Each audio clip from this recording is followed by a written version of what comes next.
muitíssimo boa noite. No Globo Repórter de hoje, vamos viajar juntos por um país encantado, a Áustria, que se tornou o melhor do mundo em qualidade de vida sem abandonar suas tradições. Vamos visitar o castelo da Imperatriz Sissi.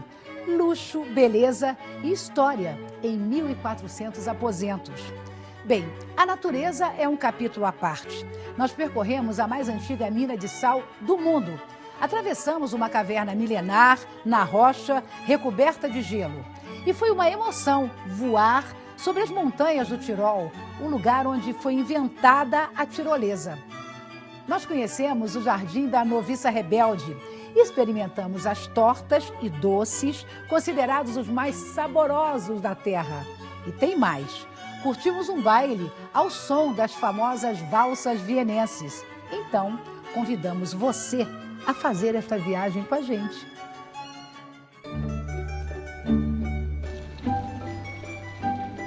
Arquitetura grandiosa, beleza, imponência. Logo que a gente chega, é difícil decidir para onde olhar. Parece que estamos entrando num mundo encantado, num cenário de filme.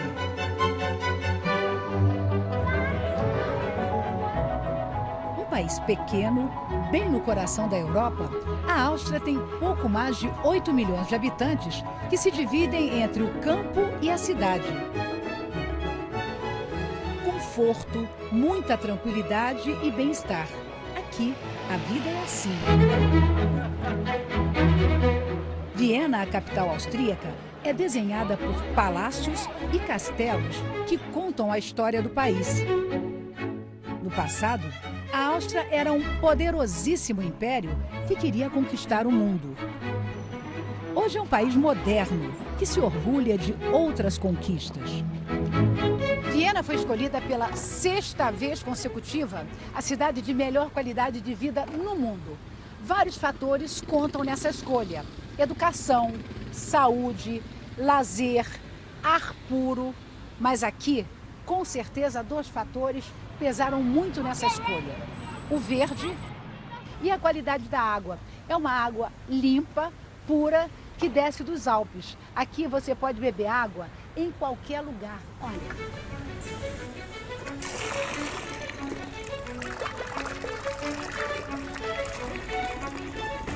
É uma água maravilhosa.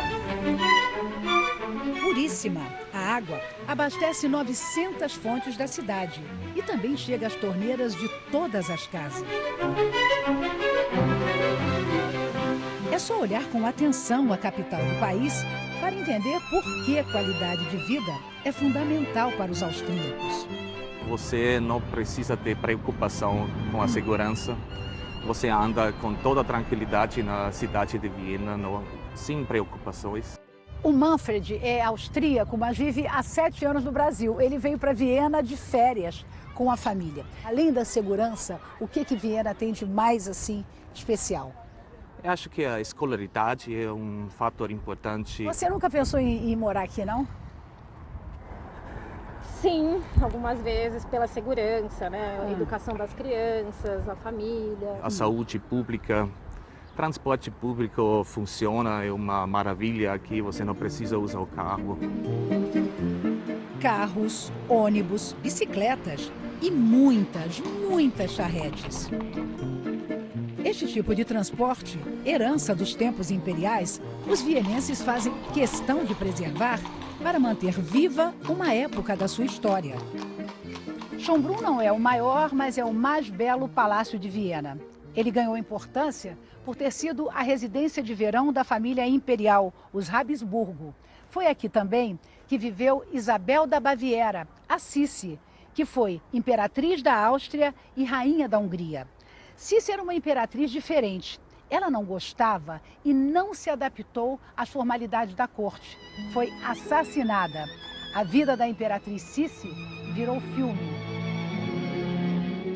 A Sissi do cinema foi interpretada pela austríaca Romy Schneider, considerada uma das mais belas atrizes do mundo.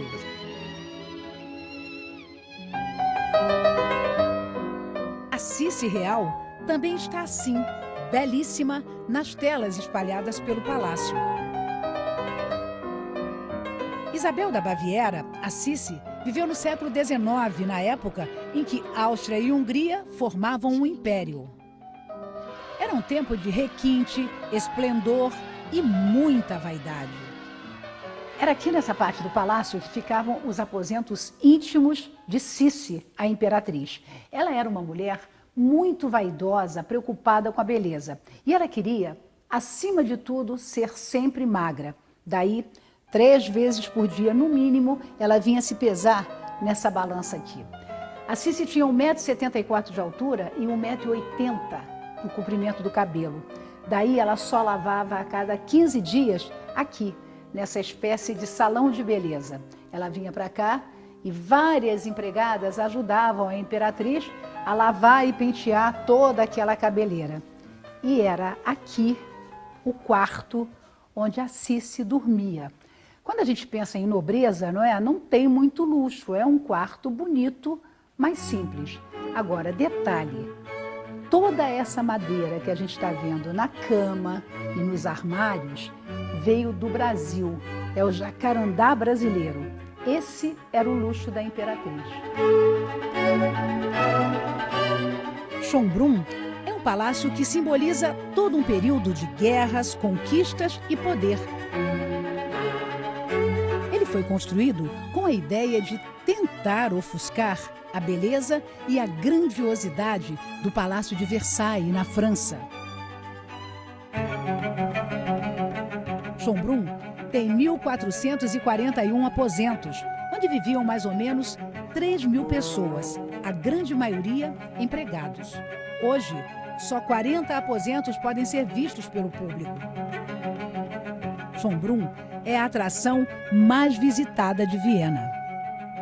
Essa parte do palácio é conhecida como a Grande Galeria. Realmente é um lugar espetacular, é grandioso. Aqui, originalmente, era um salão de bailes, um salão de festa. Mas como esse palácio foi construído para ser uma residência de verão e os bailes aconteciam no inverno, esse salão acabou se transformando numa sala de audiência, numa sala de banquetes. Era também aqui neste palácio que o austríaco Mozart, considerado um dos maiores gênios da música, costumava se apresentar para os imperadores.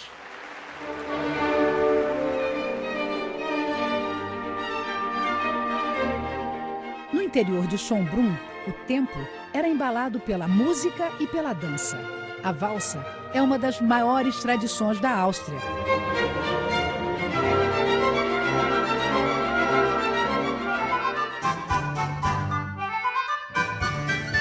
Esta vida de luxo e glória era possível porque os austríacos tinham um enorme tesouro, o sal, a base da economia na época imperial. É na Áustria que fica a mais antiga mina de sal do mundo. Essa cidadezinha aqui, Hallstatt, que parece um cenário, tem mais de 2.000 anos de história e é patrimônio da humanidade. Ela sempre foi assim meio escondida e principalmente super protegida por causa do seu grande tesouro, as minas de sal que existem nessas montanhas aqui em volta. Elas são as mais antigas do mundo. Um lugar que até hoje atrai milhares de pessoas. A mina fica a 885 metros acima do nível do mar. Um teleférico nos leva até lá em cima. Por motivo de segurança, todo mundo que entra na mina, tem que colocar essa roupa especial. Que bom, não é? É meio esquisita, mas a gente tem que ir assim, todo mundo, olha lá, as pessoas vão trocando de roupa e a cor depende do tamanho, depende do peso. A gente não escolhe nada, eles vão botando, vão dando pra gente e pronta para entrar na mina. A entrada da mina de sal é por esta galeria, que foi inaugurada há mais ou menos 300 anos. Primeiro, é preciso percorrer este túnel enorme. Logo na entrada, um vídeo nos leva de volta ao passado. Dá para imaginar o trabalho duro na caverna. Fotos dos anos 30 e 40 também revelam o dia a dia dos trabalhadores no interior da mina. E a gente também aprende que os mineiros usavam a criatividade para percorrer túneis e galerias escuras e profundas. Bem, no passado, os trabalhadores dessa mina tinham que passar de uma plataforma para outra. São 14 e eles tinham que fazer isso o tempo inteiro. Daí, eles criaram uma maneira simples e prática de subir e descer sem cansar. Assim, ó.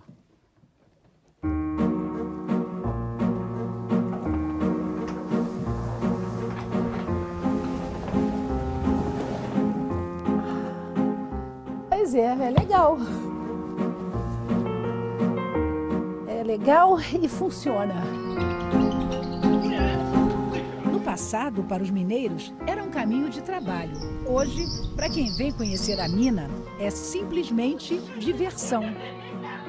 A gente encontrou a Amanda e a Alexandra aqui na fila. Vocês sabiam que no passado, os mineiros, para passar de uma plataforma a outra, tinham que descer por esse tobogã? Vocês vão também? Não sabia. Eu não sabia. Pois é, por isso. Vocês vão fazer essa experiência? Vamos. Então eu quero ver, alguém está com medo? É simplesinho, é fácil. Vamos ver, né? Então tá. Mas acho que é tranquilo, né? Então vamos lá, eu quero ver a primeira corajosa. Vai lá. A Alexandra tomou coragem também. Nessa galeria, a gente entende como era difícil, como era complicado extrair o sal no passado. Ele era retirado de rochas como essa. Olha o tamanho dessa rocha. Daí, para a gente entender melhor, eles colocaram esses pedaços de rocha aqui com sal, só que o sal está misturado a outros minerais. Daí, a pedra era colocada dentro d'água e o sal era separado. E a gente entende, né? Porque na época o sal valia tanto, valia mais que o ouro. O sal era tão importante que os trabalhadores recebiam em sal, não em dinheiro, o pagamento do mês. Foi assim que surgiu a palavra salário.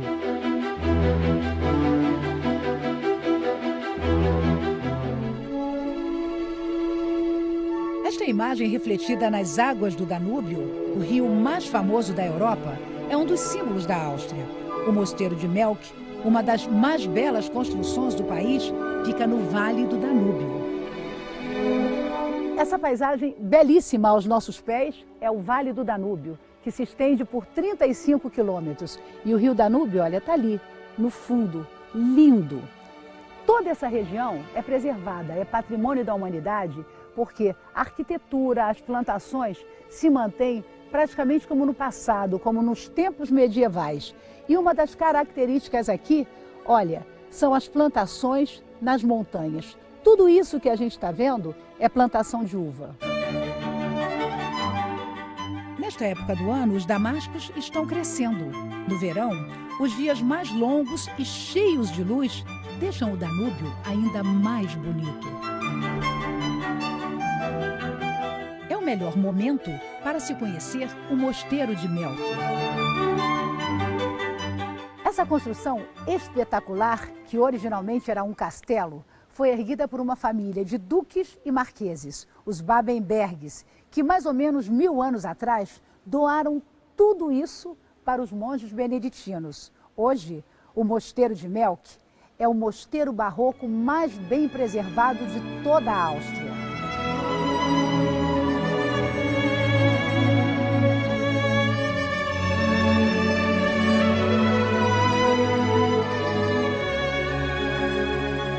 Uma das preciosidades desse mosteiro é esse lugar, a biblioteca. São 12 salas iguais a esta, com 100 mil livros. Só nesse espaço que nós estamos, tem 10 mil, sendo que o mais antigo de todos está aqui, olha. Esse, um tesouro. Esse livro tem 1.200 anos e foi escrito por um monge especializado em astronomia. Ele usava fórmulas da física para calcular exatamente quando cairia a Páscoa. A Áustria tem ligações tradicionais com o Brasil. A imperatriz Maria Leopoldina, por exemplo, que se casou com Dom Pedro I, era bisneta da imperatriz Maria Teresa da Áustria. Conta a história que, na corte, Eram as mulheres dos imperadores que, na verdade, mandavam.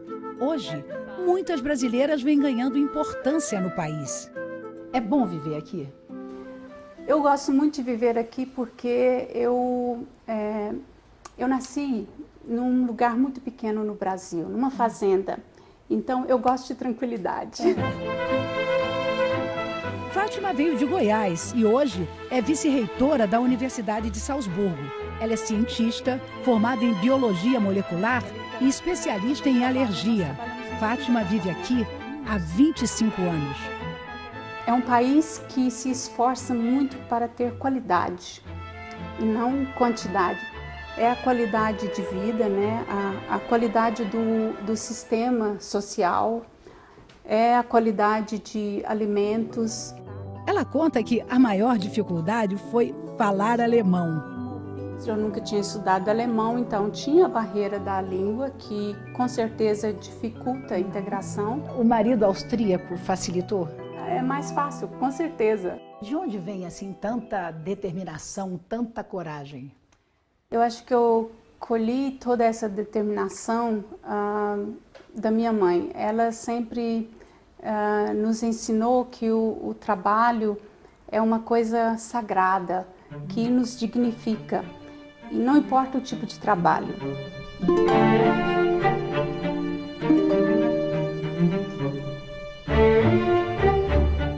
Uma aventura no Tirol, pois é. Eu sobrevoei as montanhas da região numa tirolesa e entrei numa caverna na rocha milenar recoberta de gelo. Veja a seguir.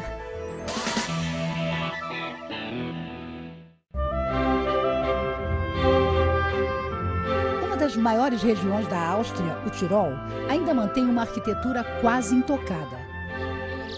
A capital, Innsbruck, é o acesso mais fácil para as montanhas dos Alpes. Esta cidade aqui embaixo, Innsbruck, mais ou menos 130 mil habitantes, cortada pelo rio Inn, é considerada a maior e o coração dos Alpes.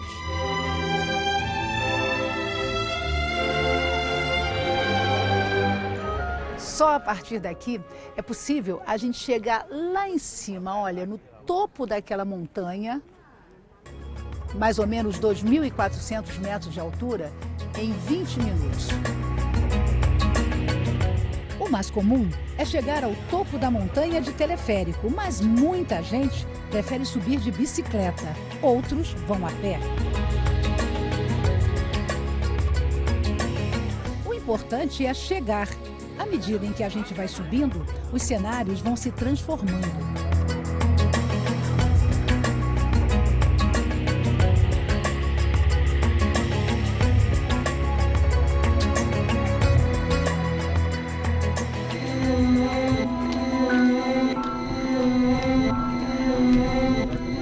Os Alpes têm quase 200 mil quilômetros quadrados que se estendem por 8 países. Áustria, Itália, Alemanha, França, Suíça, Liechtenstein, Eslovênia e Mônaco. A parte austríaca é a maior, quase 60 mil quilômetros. A cadeia de montanhas geladas, coberta de pinheiros, é a moldura do país. Bem, de um lado dessa montanha, nós temos a cidade de Innsbruck aos nossos pés. Do outro lado, a paisagem é essa. Milhões de anos atrás, tudo isso aqui era mar. Hoje é o maior parque natural da Áustria. É um lugar realmente deslumbrante. O Parque Carvendel é uma reserva natural que tem uma beleza que impressiona, selvagem e silenciosa. É uma das mais belas paisagens dos Alpes. A região do Tirol é um centro de tradições. A atividade da tirolesa surgiu aqui nessa região do Tirol, na Áustria. É claro que no passado, não era um esporte, era a maneira que as pessoas tinham de atravessar montanhas, rios e desfiladeiros. Bem, daí, já que a tirolesa surgiu aqui, nós temos que ver como é que é, a origem dessa história toda. Na época ela não era um esporte, hoje é. Daí nós vamos fazer mais ou menos 2 quilômetros a uma altura máxima de 1.900 metros e a velocidade que a gente vai chegar é entre 50 e 60 quilômetros. Então nós vamos voltar agora.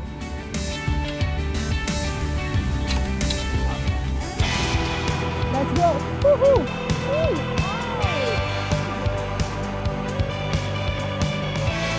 A paisagem realmente é deslumbrante.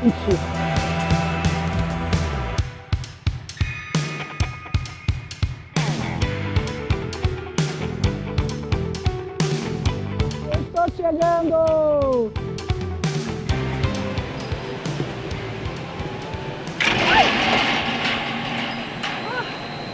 Nossa, essa parada final não estava... Everything all right? Um tranco e um susto, sem maiores problemas graças ao meu capacete.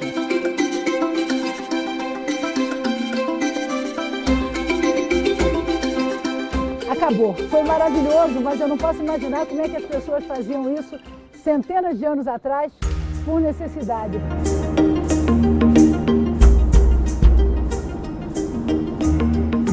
A cada dia que passamos nesse país, uma nova descoberta. A Áustria tem a maior caverna de gelo do planeta, só que ela fica a mais ou menos 1.700 metros de altitude, olha, lá no alto daquela montanha. Nós vamos lá, mas primeiro a gente tem que pegar esse teleférico, depois caminhar mais um pouco, aí sim chegamos na caverna de gelo. Só que hoje, olha, o dia não está ajudando muito. Está chovendo, tudo nublado, muita nuvem, né? O tempo está bem fechado, muito frio. A temperatura agora é por volta de 8 graus, mas nós temos que chegar até lá em cima. E parece que dentro dessa caverna a temperatura sempre é abaixo de zero. Mas vamos nessa. Bem, a subida nesse teleférico é rápida, são mais ou menos 5 minutos.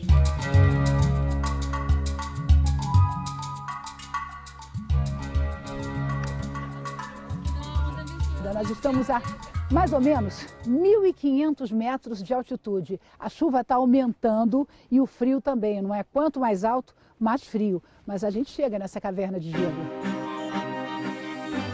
A temperatura é de 8 graus positivos, mas a sensação é de um frio de congelar. A entrada é grandiosa, mas um pouco assustadora. Essa caverna é verdadeiramente impressionante. Ela tem 42 quilômetros, mas nós só podemos percorrer um. Essa formação rochosa tem milhões de anos. Agora, o gelo só está aqui há entre 90 e 100 anos.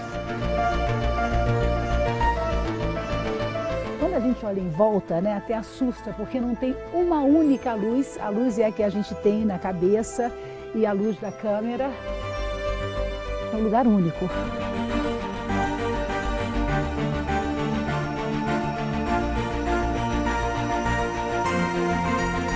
Estas formações rochosas foram sendo esculpidas ao longo de milhões de anos pelas baixas temperaturas e pela água que penetra na montanha. Para chegar até a parte mais alta dessa caverna, é preciso subir 700 degraus. Mas à medida que a gente vai avançando, as formações vão ficando mais grandiosas, mais impressionantes. Agora, por exemplo, é difícil a gente saber o que é rocha e o que é gelo. E o frio, é claro, né, também aumenta. A temperatura aqui é sempre abaixo de zero. Agora deve estar mais ou menos 4, 5 graus abaixo, mas a gente ainda tem muito que percorrer dentro da maior caverna de gelo do mundo.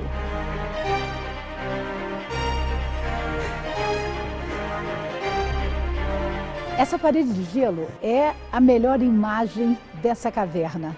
Ela é a mais grandiosa de todas. Tem simplesmente 25 metros de altura e 30 de espessura. Bem, nós estamos só algumas horas nessa caverna e estamos quase congelando. O Sig tem 32 anos e trabalha aqui há 12. Simplesmente, ele trabalha 7 dias por semana, 8 horas por dia. Do you like this work? Você gosta desse trabalho? Sieg diz que sim, que gosta muito deste trabalho. Oh, mas tell me, you never stay sick? Você nunca ficou doente? No, not when I'm working. Ele diz que não, que já está acostumado ao frio da caverna.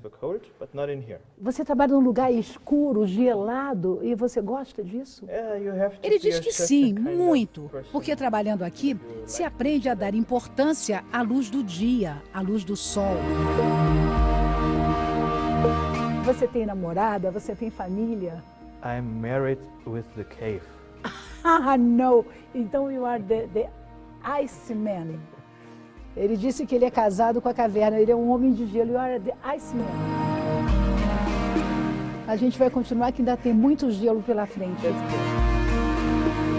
O frio e o ambiente no interior da caverna mexem com a nossa imaginação e cada um vê o que quer. Bem, depois de subir 700 degraus, é preciso descer outros 700. Mas daí a gente passa por um dos trechos mais bonitos dessa caverna. Olha essa formação de gelo. É um túnel. É um lugar muito especial. Depois de tanto frio e escuridão, precisamos de um pouco de calor e da luz do sol. E nesta época do ano, na Áustria, é fácil. Basta percorrer alguns quilômetros. Viena, a capital, está assim, cheia de gente alegre, barulhenta. Um bom momento para conhecer uma das maiores delícias deste país, os doces.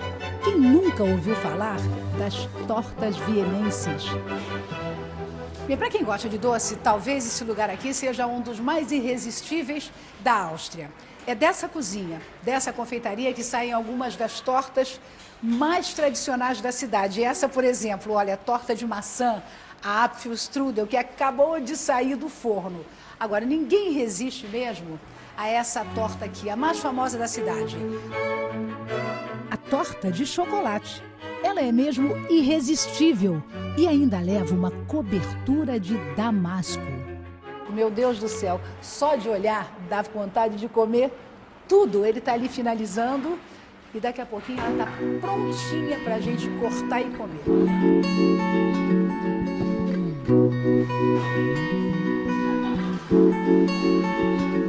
Para muita gente, esse lugar aqui é um dos mais irresistíveis da Áustria. Era dessa confeitaria que no passado saíam os doces e tortas que abasteciam palácios e castelos da família imperial. E detalhe, as receitas se mantêm exatamente como no passado. Olha a quantidade de doces que tem aqui.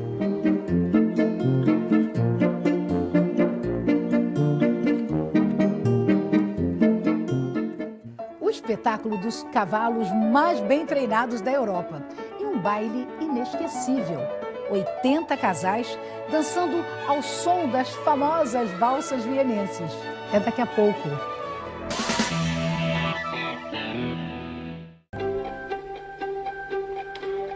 Mas o país também ficou famoso nas telas do cinema. Um dos cenários mais conhecidos da Áustria é esse aqui, o Jardim Mirabel, onde foram gravadas cenas inesquecíveis de um dos maiores sucessos do cinema, A Noviça Rebelde.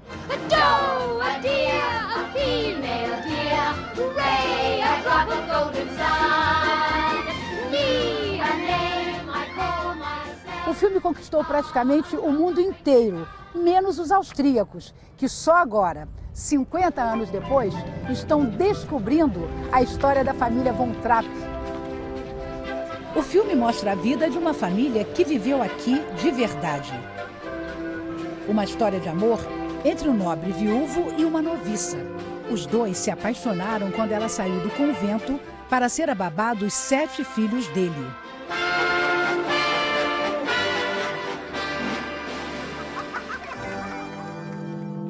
O barão perdeu tudo durante a Segunda Guerra, quando Hitler invadiu a Áustria.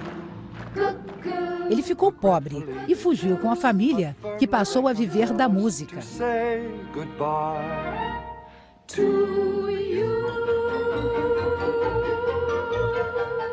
Uma das cenas mais marcantes da Noviça Rebelde foi gravada aqui, nessa escadaria. Quem não lembra do Dó Ré Mi?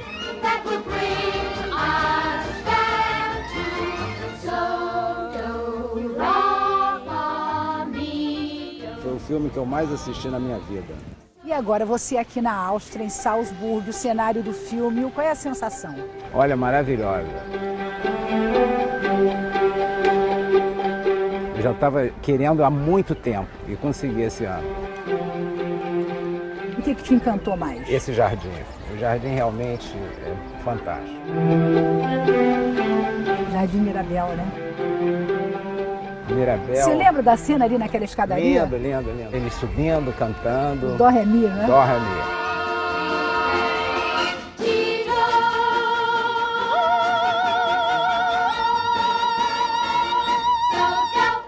Mas bem antes da Noviça Rebelde, a Áustria já tinha conquistado o mundo com um gênio. Mozart, que nasceu nesta casa, na cidade de Salzburgo. Lembro que a primeira vez que eu assisti o filme Amadeus, do Mozart, eu fiquei completamente apaixonado e depois daquele dia eu sabia o que eu queria ser para o resto da minha vida. E Vinícius, 29 anos, conseguiu realizar seu sonho. Hoje ele é o regente da orquestra de Mozart, que tem sede em Viena. Esse mundo da música clássica, o mundo da música, mas da clássica em particular, é um mundo muito fechado. Sim.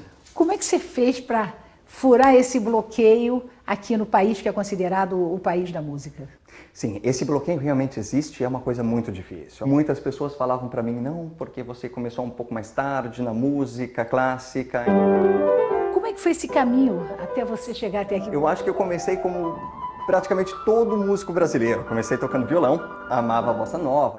E então depois eu me apaixonei pelo piano. Então eu comecei realmente a estudar muito. E o meu primeiro passo para a música e para a carreira musical realmente foi na Alemanha. Estava com 18 anos, então eu vim para cá, eu comecei meu mestrado em Viena e logo depois de um tempinho, uns 6 meses, eu ganhei uma competição internacional para regência em ópera.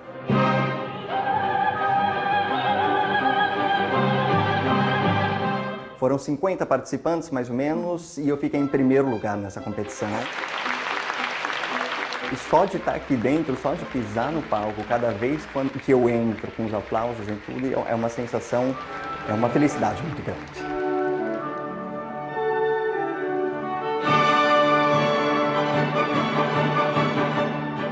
Felicidade que Vinícius divide com a família. Agora, você está casado com uma brasileira, você tem uma filha. A tua vida vai ser aqui na Áustria, aqui em Viena, ou você pretende voltar para o Brasil? Bom, isso é uma pergunta muito complicada. E a gente nunca sabe o que vai acontecer na realidade. É lógico que a gente sonha muito alto sempre. E eu acho que o sonho e a realização profissional é uma coisa que deve estar sempre na nossa vida.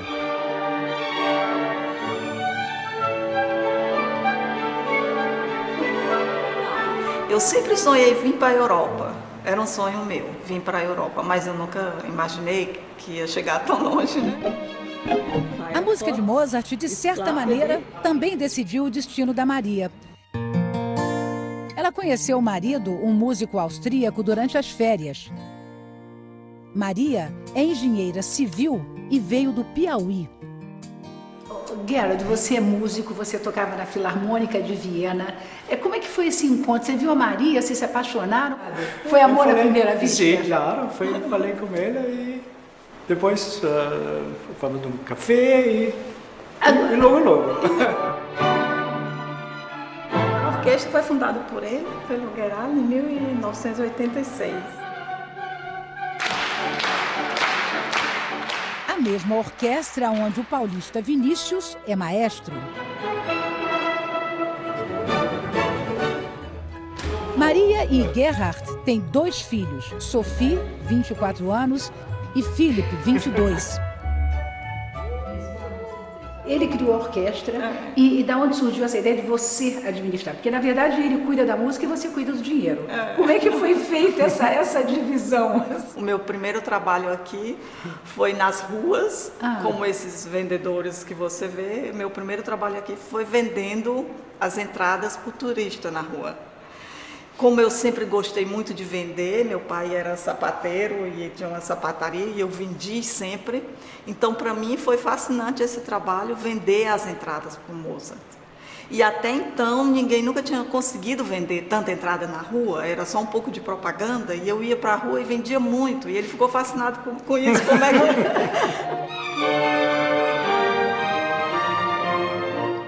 Qual foi a principal dificuldade que você encontrou?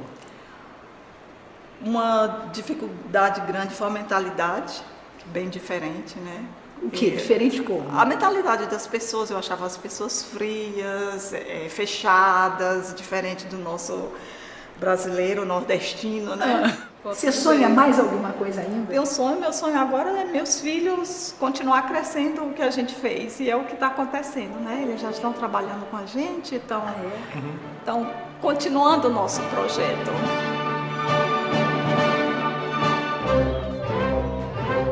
É a música na Áustria conquistando gerações através dos séculos.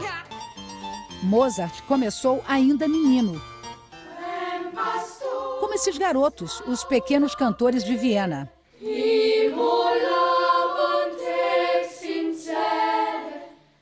As idades variam entre 10 e 14 anos.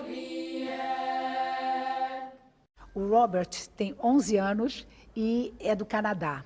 O Steve tem 12, nasceu na Áustria, mas a família dele veio do Congo. E o Philip nasceu na Rússia, tem 14 anos. Eles estão participando agora de um filme e aí deram uma paradinha para conversar com a gente. I want to know, do you like sing really? Você gosta mesmo de cantar? Yes. O Robert, o mais novinho, diz que quando canta se sente muito feliz. Because it makes me happy when I sing. O Philip diz que para ele cantar dá uma sensação de liberdade. Eles cantam música clássica, mas também adoram música popular. Já ouviram música brasileira? E o Steve lembra de ter ouvido Garota de Ipanema quando se apresentou no Brasil. Do you know? Ja, doch, beim Film. Ja.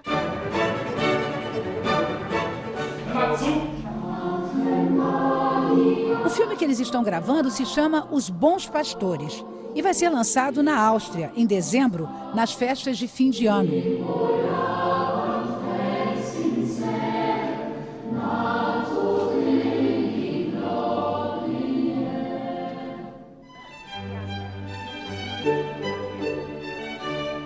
E neste país, muitas vezes parece que estamos fazendo uma viagem no tempo.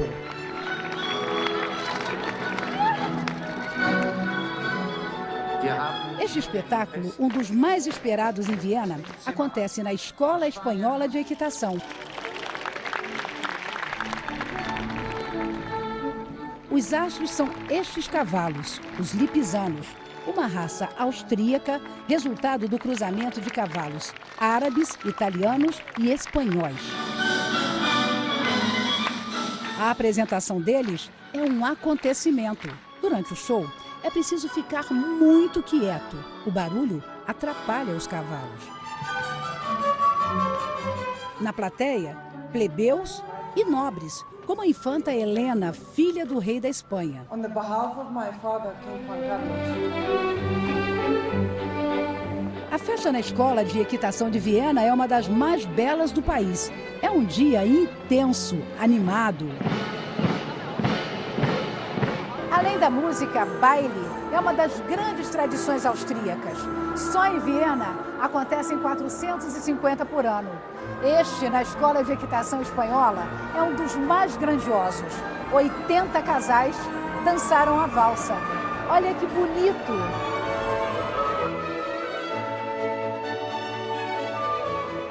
Música, dança, história, cultura, tradição e modernidade. Tudo junto e misturado. Talvez seja esta a fórmula que a Áustria encontrou para ser um país símbolo de qualidade de vida. E fique agora com Verdades Secretas. Para todo mundo, um fim de semana assim maravilhoso e até a próxima sexta.